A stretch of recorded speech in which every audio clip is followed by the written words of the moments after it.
o ministro do governo falando abertamente, e ninguém está preocupado com isso, falando abertamente, isso é página de jornal, que uma das maneiras que eles estão estudando para diminuir o tráfico de droga é legalizar as drogas. Irmãos, eu não falaria isso para você se eu não tivesse tanta convicção do que eu li. Mas ninguém da imprensa vai questionar isso. Estão questionando outras coisas. Ainda estão falando de coisas do passado. Mas é assim. Nós sabemos que esse mundo está entregue a Satanás. Satanás, irmãos, é o príncipe deste mundo. Jesus disse, aí vem o príncipe deste mundo. Mas em mim ele não tem nada. E não deve ter também em nós. E sabe por quê? Porque o nosso reino não é daqui. Sabe por que os cristãos estão muito desesperados? Muitos cristãos estão tremendo, estão ansiosos, estão desesperados, porque o reino deles é aqui. Eu acho que eles têm que preocupar mesmo. Eu acho que eles têm que fazer tratamento psiquiátrico. Eu acho que eles têm que tomar remédio, sim. Eles têm que pedir ajuda a um psicólogo. Sabe por quê? Porque o reino deles é aqui. Mas o meu reino não é. O meu reino e o reino de todos nós que estamos aqui tem que ser aquele lá do alto. É lá que tem que estar o nosso coração. Se o seu coração estiver lá, você não estará ansioso. Você não vai entrar em depressão. Porque aquele reino é inabalável. E aquele rei que está lá, ninguém o tira do trono. Ele é sempre eterno para todo sempre. Então, meus irmãos, parece redundância, ou cúmulo da redundância, mas essa é a verdade. Por que os cristãos estão assim, hoje, ansiosos, desesperados? Porque não conhecem o reino. Não sabem o que é o evangelho do reino. Eu sempre procuro simplificar o assunto do reino em 3 esferas. A esfera presente, a esfera futura e a esfera eterna. Na esfera presente é só você ler Lucas capítulo 11, versículo 20. Lucas capítulo 17, versículo 20. Em Lucas 11, 20, diz que o reino de Deus está em nós.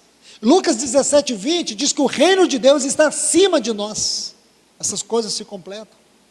Tem muito que se falar aqui, mas não é o meu tema.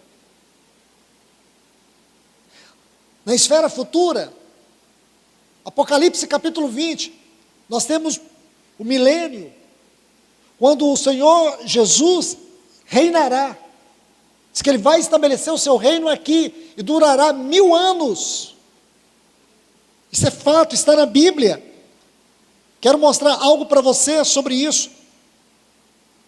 No capítulo 2, versículos 26 e 27 de Apocalipse, diz: ao vencedor que guardar até o fim as minhas palavras, eu lhes darei autoridade sobre as nações, e as regerá com vara de ferro.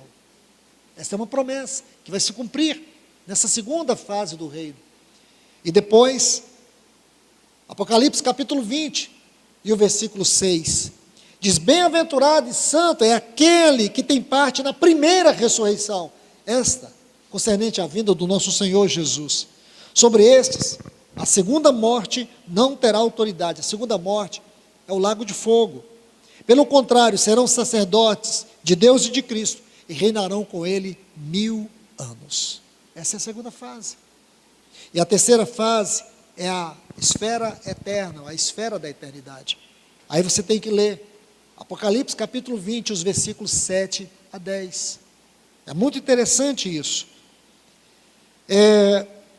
Para complementar isso, adiciona aí Apocalipse capítulo 21, versículo 24, e Apocalipse capítulo 22, e o versículo 5.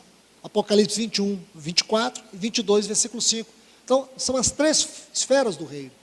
Só que o reino, na sua esfera presente, futura e eterna, tem o Evangelho. Jesus falou mais do reino do que de salvação. Então, meus irmãos, se isso não foi resgatado entre nós, porque não é o entendimento do reino, é a mudança, é o caráter do reino. É o caráter do reino que o Evangelho provoca na nossa vida. Ele muda as nossas prioridades, muda a nossa visão, corrige o nosso caminhar. Você começa a entender que tudo que você faz nessa terra tem que ter um sentido para o reino. O seu viver, a maneira como você vive. Isso é muito importante, irmãos. Deixe-me avançar com vocês. Vamos para os versículos 26 e 27.